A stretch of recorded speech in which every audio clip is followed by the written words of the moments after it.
Сәлем балақай. Бүгін біздер математика пәнінен 54-ші сабақ басқа атырғыштар мен ребустар деген тақырыптағы берілген есептерді шығаратын боламыз.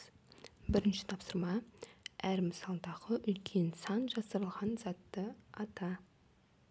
Үлкен сан жасырылған бұл құлпынай. Бірінші сурет бойынша. Өйткені бұл екі кіші санды бір-бірінен қосып тұрмыз.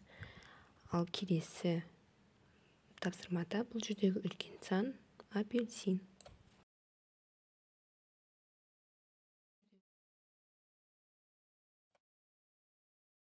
Тиісті санды тауып сиқырлы мысалдарды есепте. Кәне бұл жердегі біздер саңырауқұлақтың мәнін анықтауымыз қажет. Ол үшін біздер ойланамыз. Қандай санға бірді қосқан кезде мәні 4 болады. Оны табу үшін 4-тен 1-ді азайтамыз. Мәні 3-ке тең, сонда бұл саңырауқұлақтың мәні бұл саңырауқұлақта жасырылған сан 3 болып тұр. Бұл жердегі саңырауқұлақта 3, сонда 3-ке 3 қосатын болсақ, мәні 6-ға тең. Келесі, екінші қатарда саңырауқұлақ берілген. Бұл жердегі санды табу үшін 9-дан 5-ті азайтамыз. 4. Бұл саңырауқұлақтың мәні 4-ке тең. Бұл жерде 4 болады. Келесі 4, яғни 4-ке 4-ті қосатын болсақ 8.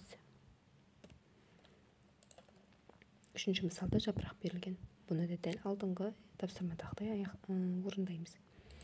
8-ден 2-ні азайтамыз 6. Бұл жапырақтың мәні 6-ға тең. Бұл жерде де 6 болады. 6-ға 3 қосамыз. Мәні 9-ға тең. Келесі математикалық ребустар. Қандай сандар жасырылғанын тап. Бұл жерде 3 бірдей алма. Қандай бірдей 3 санды қосса 30 болады. Әр алманың саны 10-ға тең. 10-ды өз-өзіне 3 рет қосатын болсақ, мәні 30-ға тең болады. Сонда бұл жердегі алманың мәні 10-ға тең. Яғни бұл жердегі алма 10-ға тең болатын болса, алмұртты табуымыз қажет. Ол үшін 30-дан 10-ды азайтамыз. 20. Алмұрттың мәні сонда 20-ға тең. Келесі, алманың мәні 3-ке тең. Бұл 3-ке тең.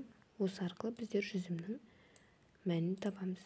Жүзімнің мәнін табу үшін 3-ке 1-ді қосамыз. 4. Алманың мәні 3-ке тең. Қандай санға 1-ді қосқанда 3 болады? 2. Алмұрттың мәні 2-ке тең. Енді алма жоғарыда бізге 3 деп берілді. Келесі жүзімді біздер 4 деп есептедік. Алмұрттың мәні 2-ке тең. Барлығын бір-біріне қосамыз. 3-ке 4 қосатын болсақ 7, 7-ге 2 қосатын болсақ 9. Сонда бұл жерде жасырылған сан 9. Келесі, бос орынға қандай фигура қойылуы тиіс? Әрбір қатарда фигуралар қайталанбауы қажет. Көлденеңнен 4 бұрыш, сопақша 3 бұрыш, бұл жерге 4 бұрыш келеді. Келесі, сопақша, бұл жерде 4 бұрыш және 3 бұрыш. Келесі, бұл жерде 4 бұрыш болды. Сопақша бар, енді бұл жерге бізге 3 бұрыш келеді. Келесі қатар, бұл түстер бойынша. Көк, қызыл, жасыл бар.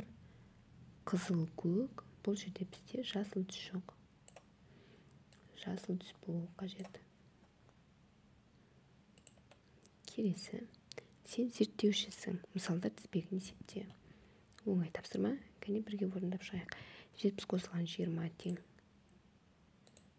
90. 90 азайтылған 40 тең 50-ге. 50 қосылған 30 тең 80-ге. 80 қосу 20 тең 100-ге. 100 азайтылған 70 тең 30-ға. 30 қосылған 60 тең 90-ға. 90.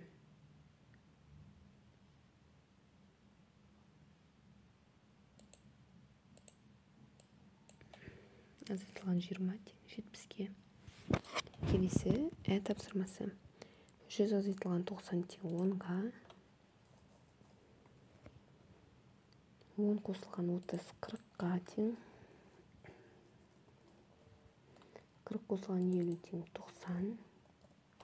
90 қосу 10 тең 100. 100 азайту 20 тең 80-ге. 80 азайту 70 тең 10-ға. 10 қосылған 50 тең 60-ға.